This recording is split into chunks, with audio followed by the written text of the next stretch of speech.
Hello guys, नमस्कार, जय हिंद। स्वागत है आपका मेरे यूट्यूब चैनल पर जिसका नाम है सौरवी एजुकेशन हब।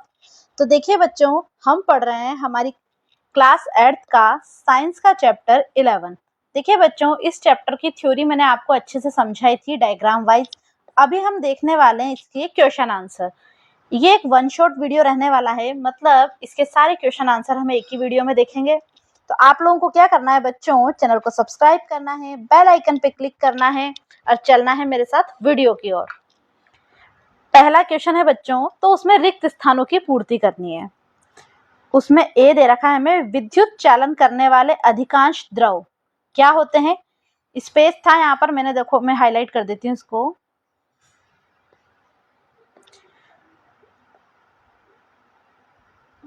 तो देखिए कौन से होते हैं द्रव, अम्ल, क्षार और लवण के सॉल्यूशन होते हैं। क्या होते हैं बच्चों, अम्ल, क्षार और लवण के सॉल्यूशन होते हैं।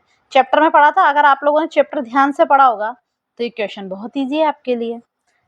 बी है हमारा, किसी विलयन से विद्युत धारा प्रवाहित होने पर क्या होता है बच्चों, रासायनिक प्रभाव उत्पन्न होता है। सॉल्यूशन में हम बैटरी कनेक्ट करवाते हैं, मैंने पढ़ाया था आपको। तो क्या होता है, वो विद्युत धारा क्या करती है, केमिकल रिएक्शन करती है, रासायनिक प्रभाव उत्पन्न करती है।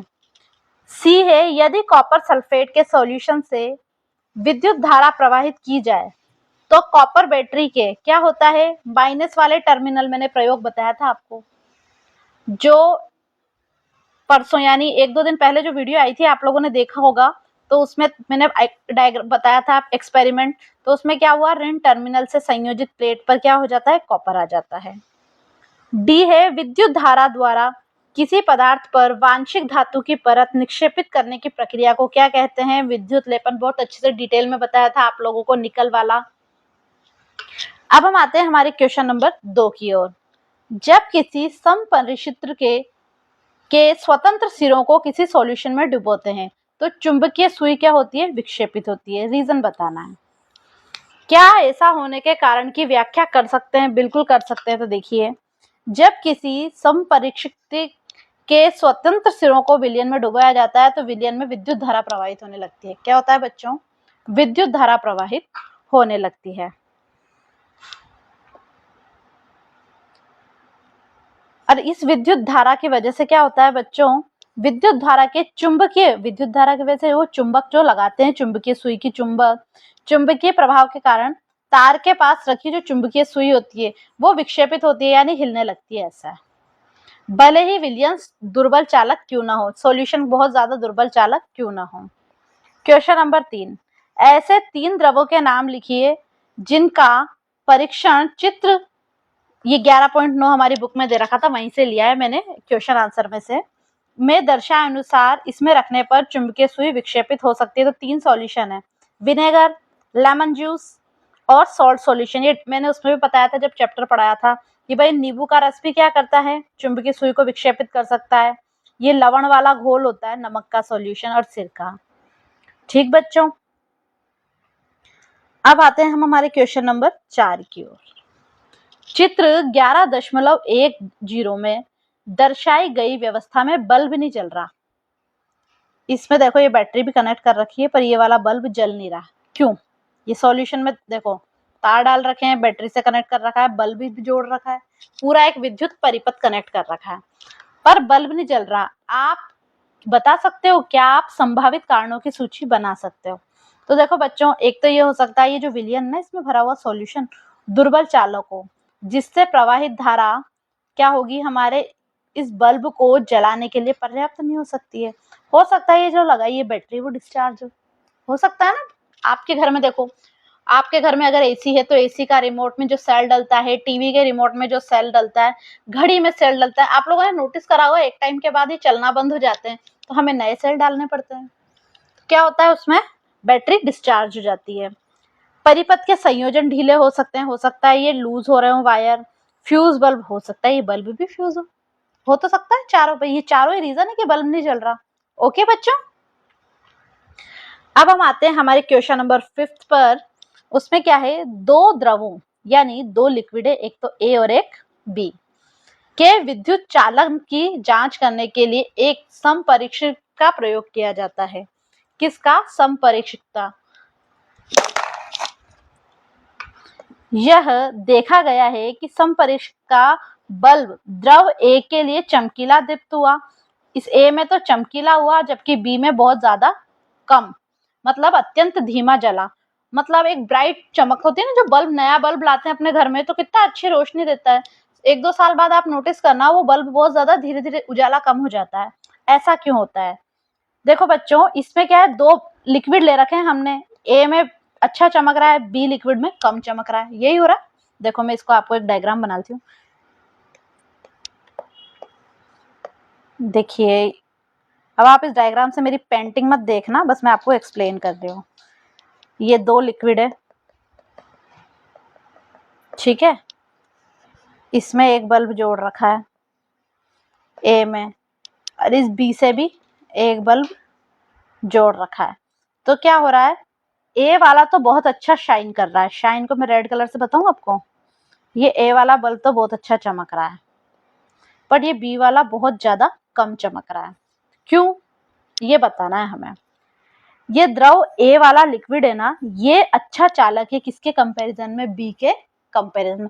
यानी इसमें जो लिक्विड भरा है ना ए वाले बीकर में, ये बहुत अच्छा चालक है विद्युत का, और ये विद्युत का चालक कम है। ठीक है बच्चों, ऐसा है। अब देखिए क्वेश्चन नंबर 6 पे आते हैं हम। क्या शुद्ध जल विद्युत का चालन करता है? बिल्कुल नहीं करता है, ये चैप्टर पढ़ाया था जब भी मैंने आपको बताया था कि शुद्ध जल विद्युत का चालन नहीं करता है। क्यों? क्योंकि उसमें आयन नहीं होते हैं। अब आते हैं हम इसको आगे देखते हैं। यदि नहीं तो चालक बनाने के लिए हम क्या कर सकते हैं, ये भी मैंने आपको बताया था। देखिए, नहीं, शुद्ध जल विद्युत का चालन नहीं करता, यानी शुद्ध जल विद्युत का क्या होता है बच्चों, बताइए क्या होता है? शुद्ध जल होता है विद्युत का कुचालक। क्या होता है बच्चों? विद्युत का कुचालक। इसे चालक बनाने के लिए मैंने चैप्टर में भी बताया था कि आप लोगों को क्या करना चाहिए, थोड़ा सा या तो साधारण नमक जो अपने घर में होता है ना, या तो नमक मिलाओ, या नींबू का रस मिलाओ, या कोई सा भी एसिड विनेगर वगैरह हम डाल सकते हैं, जिससे इसमें क्या उत्पन्न हो जाएंगे, आयन। तो अगर कोई पूछे भाई शुद्ध जल विद्युत का चालन क्यों नहीं करता, क्योंकि उसमें क्या नहीं होते, आयन। एक लाइन में आंसर है, क्या नहीं होते उसमें, आयन। क्वेश्चन नंबर 7 पे आते हैं। आग लगने के समय फायरमैन पानी के जो पाइप होते हैं ना, उन्हें होज भी बोलते हैं। बहुत बड़े बड़े पाइप नहीं होते क्या, वो अग्निशमन की मशीन आती है, तो उसमें उनके उपयोग करने से पहले उस क्षेत्र की मुख्य विद्युत आपूर्ति बंद कर देते हैं। क्या करते हैं, मेन लाइन बंद कर देते हैं ना लाइट की। तो ऐसा व्याख्या कीजिए कि ऐसा वो क्यों करते हैं, मतलब वो मेन लाइन क्यों बंद करते हैं आग बुझाने से पहले। तो देखिए बच्चों, जो साधारण पानी होता है ना, जो नॉर्मल हमारे घरों में आता है, जो टंकी का पानी, जैसे हमारे नल का पानी, ट्यूबवेल का पानी, तो वो क्या होता है, विद्युत का चालक होता है। एक बात बताइए, और यदि आग बुझाते समय जो पानी है, जैसे फायरमैन पाइपों में से पानी डाल रहा है, आग बुझा रहा है, और वो क्या है, वहां पर जो कि जिस भी बिल्डिंग में आग लग रही है, मान लो उसके विद्युत उसके जो लाइट के तारों के संपर्क में आ जाएगा, तो क्या आ जाएगा, उसको जो आग बुझा रहा है उसको करंट नहीं आएगा क्या, बहुत तेज, तो फायरमैन को करंट लगेगा, और पानी का उपयोग करने वाले अन्य लोगों को भी खतरा हो जाएगा जिसने पानी के संपर्क में आ रहे हैं।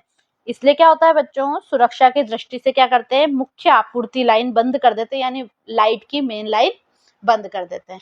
हमारे घर में कभी इलेक्ट्रिशियन आता है तो भी हम लोग क्या करते हैं, हमारे घर की मेन लाइन को क्या करते हैं, बंद करते हैं, तब उससे काम कराते हैं। मान लो उसको करंट आ जाए तो ऐसा नहीं करना चाहिए। हमें क्या करना चाहिए, ऐसे भी ध्यान रखना चाहिए, सब चीजों का उपयोग करना चाहिए पर समझदारी से। ठीक है बच्चों, वेरी गुड। तो बच्चों अब क्वेश्चन नंबर 8 पे आते हैं हम। तटीय क्षेत्र। अब तटीय क्षेत्र को पहले मैं आपको बताती हूँ। तटीय क्षेत्र ऐसा होता है जो नदी समुद्र के आसपास का इलाका हो, ठीक है, उनको तटीय क्षेत्र बोलते हैं। में रहने वाला एक बालक अपने सपरिचित के पीने के पानी और समुद्र के पानी का परीक्षण करता है।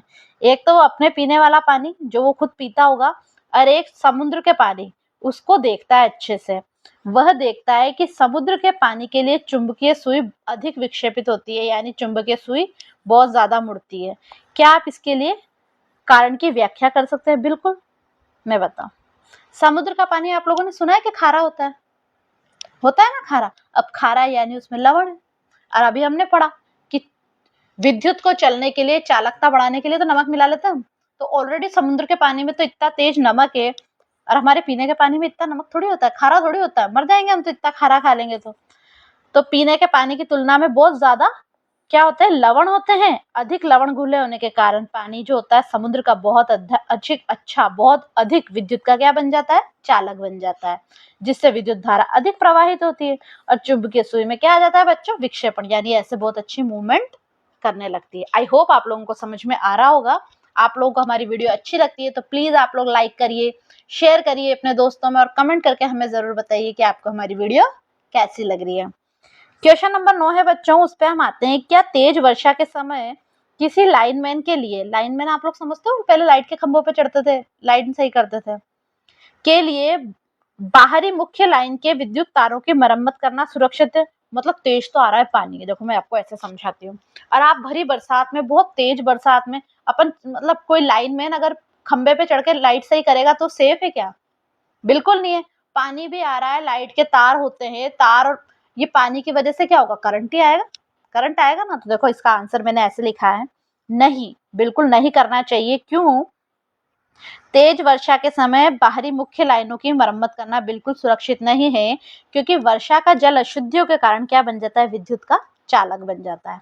और गीले वातावरण में लाइनमैन को शॉर्ट सर्किट हो सकता है, गंभीर विद्युत झटका यानी बड़ा करंट भी लग सकता है। इसका खतरा क्या होता है, बहुत ज्यादा होता है, यानी अत्यधिक खतरा होता है। अब आते हैं हमारे क्वेश्चन नंबर 10 की ओर। पहेली ने सुना था, ये पहेली एक लड़की है, उसका नाम है पहेली। आप लोगों ने शाहरुख खान की मूवी देखी पहेली, अच्छी है, देखना। एक लड़की है कोई पहेली, उसने सुना था कि वर्षा का जल उतना ही शुद्ध है जितना कि आसुत जल। अब आसुत जल यानी फिल्टर वाटर, जो डिस्टिल वाटर। देखो कभी आप लोगों ने सुना है कि घर में किसी के ड्रिप चढ़ती है तो कि भाई हाँ इसके है ना वॉमिट वगैरह होती है, तो भाई पानी की कमी के लिए ड्रिप चढ़ाते हैं, तो उसमें जो वो लोग इंजेक्शन वगैरह जिसमें डालते हैं ना, जिस बोतल में, उसमें डिस्टिल वाटर ही होता है। कौन सा जल? आसुत जल। ठीक है बच्चों, इसलिए उसने एक स्वच्छ कांच के बर्तन में क्या करा, वर्षा का जल एकत्रित करके उसका टेस्ट किया, और उसे देखकर आश्चर्य हुआ कि चुंबकीय सुई विक्षेप दर्शाती है। किसका? वर्षा जल के कारण। क्या कारण हो सकता है, देखो मैं बताती हूँ। वायुमंडल यानी हमारे आसपास का एनवायरनमेंट, ठीक है, वायु का जो आवरण होता है वायुमंडल में, वो, उसमें बहुत सारी गैसें होती है, सल्फर डाइऑक्साइड यानी SO2, नाइट्रोजन ऑक्साइड आदि, वर्षा के जल में घुल जाती है, जिससे वर्षा का जल कैसा हो जाता है, एसिडिक यानी अम्लीय, चालक बन जाता है। इसके अतिरिक्त वायुमंडल में डस्ट के कण भी होते होंगे, बिल्कुल धूला होता है, धूल के कण होते हैं, वो भी जल में मिल जाते हैं। इन कारणों से वर्षा का जल जो है आसुत जल की तरह पूर्ण शुद्ध नहीं रहता है। अब पूर्ण शुद्ध नहीं रहेगा तो क्या करेगा, विद्युत का चालन करेगा। बट जो डिस्टिल वाटर है वो विद्युत का चालन नहीं करता है, क्योंकि वो तो उसमें तो कुछ है ही नहीं, मिलावट, न लवण है न कुछ गैसें हैं, कुछ भी नहीं है। बट वर्षा के जल में तो कितनी सारी चीजें मिल रही है, इसलिए क्या हो गया, वो क्या करेगा बच्चों, चुंबकीय सुई का विक्षेप दर्शाएगा। अब हमारे क्वेश्चन नंबर 11 की ओर। हमारे आसपास उपलब्ध विद्युत लेपित वस्तुओं की सूची बनाइए, यानी जिसको कोट कर रखा हो जिससे करंट नहीं आए, मतलब ऐसी कोई कोटिंग कर रखी हो जिससे हमें करंट नहीं आए। देखो साइकिल का हैंडल देखे आप लोगों ने, वो होते हैं ना लोहे के टाइप पे भी कुछ ऐसा प्लास्टिक का साइड में लगा देते हैं, वो क्रोमियम, और पहियों की रिम, इन पे क्या होता है, क्रोमियम का लेपन लगाते हैं। नल और बाथरूम की फिटिंग पे भी क्रोमियम का लेपन लगाते हैं। लोहे के डब्बे और ट्रंक पर टीन की परत चढ़ाते हैं, टीन के डब्बे टाइप बना लेते हैं उन्हें। आभूषणों पर सोने या चांदी की परत चढ़ती है, आर्टिफिशियल इमिटेशन ज्वेलरी नहीं होती बच्चों, तो उसपे क्या होता है, गोल्ड और सिल्वर की परत चढ़ जाती है। किचन के गैस बर्नर देखा आपने, थोड़ा शेड कलर अलग होता है, उनपे भी परत होती है। ठीक है, अब हम आते हैं हमारे क्वेश्चन नंबर 12 पर। जो प्रक्रिया आपने क्रियाकलाप 11.7, तो 11.7 में दिखाती हूँ आपको, ये रहा 11.7 हमने चैप्टर में पढ़ा था। देखो मैं बताती हूँ, मैं देखी थी कि कॉपर का शोधन हो रहा था, वो मैंने डायग्राम नहीं बनाया था क्या, इधर कॉपर इस वाले उससे निकल के इस वाली छड़ पे आ रहा था, वही एक पतली शुद्ध कॉपर की छड़ और एक अशुद्ध कॉपर की छड़ इलेक्ट्रोड के रूप में लिखी जाती थी। कौन सा इलेक्ट्रोड बैटरी के धन टर्मिनल से संयोजित होएगा, ये हमने बहुत अच्छे से पढ़ा था। अशुद्ध कॉपर की छड़, देखो मैं इसको हाईलाइट कर रही हूँ बच्चों, अच्छा सा कलर ले लेते हैं हाईलाइट के लिए।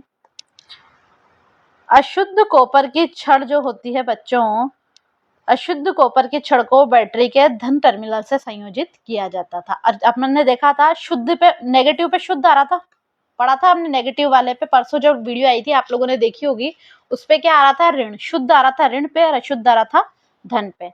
रीजन, जब कॉपर सल्फेट विलयन से विद्युत धारा प्रवाहित होती है तो धन टर्मिनल यानी ये पॉजिटिव वाले से अशुद्ध कॉपर छड़ से कॉपर घुलकर सॉल्यूशन में आ रहा था, फिर विलयन से शुद्ध कॉपर काय पे जा रहा था, ऋण टर्मिनल से जुड़ी हुई शुद्ध कॉपर की पतली छड़ पर जाकर जमा हो रहा था।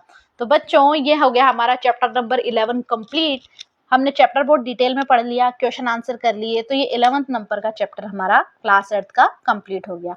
आप लोगों को क्या करना है बच्चों, हमारी वीडियो को लाइक करना है, अपने दोस्तों में शेयर करना है, कमेंट करके या प्यारा सा इमोजी भेज के हमें बताना है कि आपको वीडियो हमारी कैसी लग रही, और हाँ सब्सक्राइब करना बिल्कुल नहीं भूलना। तो मिलते हैं नेक्स्ट वीडियो में इसके नेक्स्ट चैप्टर के साथ, तब तक के लिए बाय।